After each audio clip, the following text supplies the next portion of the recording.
Psalm 91.11. For he will command his angels concerning you to guard you in all your ways. It's powerful. It is. It really speaks to that sense of protection that, God is watching over you. Right. That there's this divine care sort of surrounding you. Yeah. And this isn't just a one-off. I mean, we see this idea of angels as guardians throughout the Bible. Absolutely. I mean, who wouldn't want a divine bodyguard? Right. But then we also have these verses where angels are delivering messages of destruction. Oh, right. Like in Genesis 19.1 sign. Oh. During the destruction of Sodom and Gomorrah, Yeah. the angels, they tell Lot, they say, hurry, take your wife and your 2 daughters who are here, or you will be swept away when the city is punished. Makes you wonder, are they instruments of God's wrath? Yeah. Are they messengers of mercy? What's going on there? I know. It's a good question. It's a question I think that, has sparked debate for centuries. Yeah. But, I think what we see here is that the angels are acting on a divine command. Okay. They're carrying out God's will. And that can manifest as judgment, but it also can manifest as, these opportunities to escape and to repent. So it's less about the angel themselves and more about just being that messenger, just delivering the news, good or bad. They're the celestial couriers. Yeah, that's a great way to put it. They show up and it's like, oh, okay, something big is about to happen. Yeah. There's a turning point in the story. And speaking of turning points, I found this verse in Job. Okay. Job 1.6. And it's a wild one. One day the angels came to present themselves before the Lord, and Satan also came with them. Whoa. I know, right? Okay, so Satan's just hanging out with the angels. Apparently.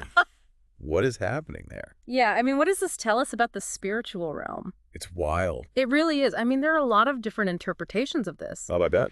Some people see this as just like a testament to God's absolute power. Okay. That even Satan has to answer to him.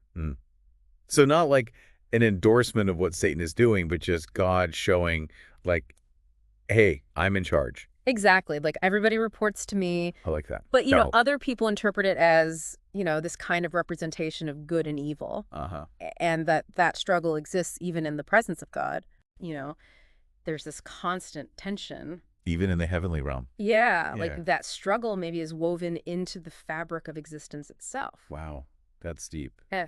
Okay, so let's shift gears just a little bit here. Okay. And let's talk about the idea of angels worshiping God. Okay. So we know from Proverbs that humans tend to hold on to anger. They're slow to forgive. Right. But Deuteronomy 32.43 tells us that all of God's angels worship him. They rejoice with his people. They are strengthened in him. It makes you wonder, what does that worship look like? Yeah, it's an amazing image, isn't it? This complete submission to God's will. Yeah. This unwavering devotion. What would that sound like? I know. We always hear about this heavenly choir. Right. But, have you ever stopped to think, what does that music actually sound like? Oh, that's a good point. I mean, is it harps? Is it voices? Or is it something completely different, something we can't even imagine? Right. Could it be both? Could it be something familiar, but also something that's just beyond our human comprehension? It's a really cool thought. It is. It makes you think about the limits of our perception. Totally changes my perspective. Right. I'm never going to think about the heavenly choir the same way again. Me neither. Okay. But, while we're kind of on this train of thought, I want to circle back for a minute to that image of Satan among the angels. Oh, yeah. It's still bugging me. It's a powerful image. It is. And it raises a lot of questions about free will and obedience. It does. I mean, if Satan was once an angel, what caused him to rebel? Right. Do angels even have free will like humans do? Could they choose to disobey God? It's a huge question. It is. And it's one that I think is at the heart of this whole mystery around angels. Okay.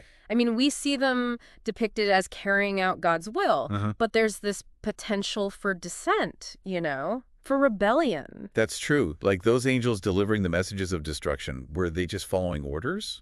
Right. Or did they have a choice in the matter? Did they struggle with it at all? And if they did have a choice, what would even make an angel decide to obey or rebel? Right. Is it loyalty?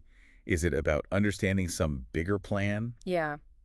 Are there other motivations that we're not even thinking about? It's fascinating to consider. It is. I mean, do angels have emotions like humans? Right. Do they feel doubt? Are they tempted? It's possible. Yeah. I mean, they are often depicted as interacting with humans. Yeah. They have these conversations. Yep. They seem to be conveying emotions. So maybe because they're closer to God, they have a different way of understanding good and evil. Yeah. Maybe they see the consequences of their actions differently. Maybe they see the bigger picture in a way that we can't even fathom. And that impacts their choices. It would. Yeah. It makes you wonder if their free will is tied to their knowledge of God's plan. Interesting. Like maybe the more they understand it, the more they want to obey. Maybe. It all comes back to that connection with the divine, right? That Yeah. purpose and that meaning that guides our actions. I mean, we're not angels, but Right. we can still strive to understand God's will. Absolutely. And that search for understanding, that yearning for connection, Yeah. I mean, that's something that we all share, isn't it? It is. But let's not forget about the listener for a second. Yeah. What are your thoughts on this? What questions are coming up for you as we're going through all this stuff about angels? Hold on to those thoughts because we're going to keep going with this. We've got more to unpack. We do. Yeah, it's a lot to think about, isn't it? It is. And it's amazing how much we can unpack just from, these little snippets of text. Right. And these are questions that people have been wrestling with for centuries. Exactly. But I think that's what makes it so fascinating. It does. It sparks our imagination. Yeah. It challenges us to think about these big ideas. Yeah. Like good and evil, free will versus destiny. What's God's role in all this? Right. And we might not have all the answers. No. But I think just the process of asking those questions, it's really enriching. It is. It's like peeling back the layers of an onion. You just keep discovering more and more. And sometimes you discover more questions. Right. Like the more you know, the more you realize you don't know. Exactly. It's a journey. It is. It's an adventure. Okay, so Yeah. we've been talking a lot about these big concepts, but I want to bring it back down to earth for a second. Okay. In our last deep dive, we were talking about the flood Uh-huh. and, the destruction of the world. Right. And this time we're talking about angels. And, there are a lot of similarities there, these big events, these powerful forces. It's true. In both cases, there's this sense of like God intervening in human affairs. Right, sending these messengers to carry out his will. Well, sometimes that will is, pretty intense. Yeah. You think about Sodom and Gomorrah. I mean, that's a pretty stark example of divine judgment. It is. It's a reminder that God is not to be trifled with. No, he's not. But it also shows us that he's not just this distant, uncaring force. Right. I mean, he does care about justice. Yeah. He does. He cares about righteousness. And he's willing to act to protect his people. Yeah. Even if it means taking drastic measures. So yeah, I think it's important to remember that these stories aren't just abstract concepts. They have real-world implications. Yeah. I mean, how do we live our lives in light of this? Right. How do we make choices that are pleasing to God? The big question. It is. But it's one that I think we have to keep asking ourselves. Yeah. And maybe the angels can teach us something about that. I think they can. I mean, they seem to be pretty good at following God's will. They do. And they do it with this incredible sense of purpose and devotion. Yeah. Maybe we can learn something from that. Maybe we can find that same kind of devotion in our own lives. Maybe. And, even if we don't have all the answers, just the act of seeking God's will, I think, brings us closer to him. It does. So as we're talking about all this, I'm curious, what are your thoughts on this, listener? Yeah, what's resonating with you? What questions are coming up for you? We'd love to hear from you.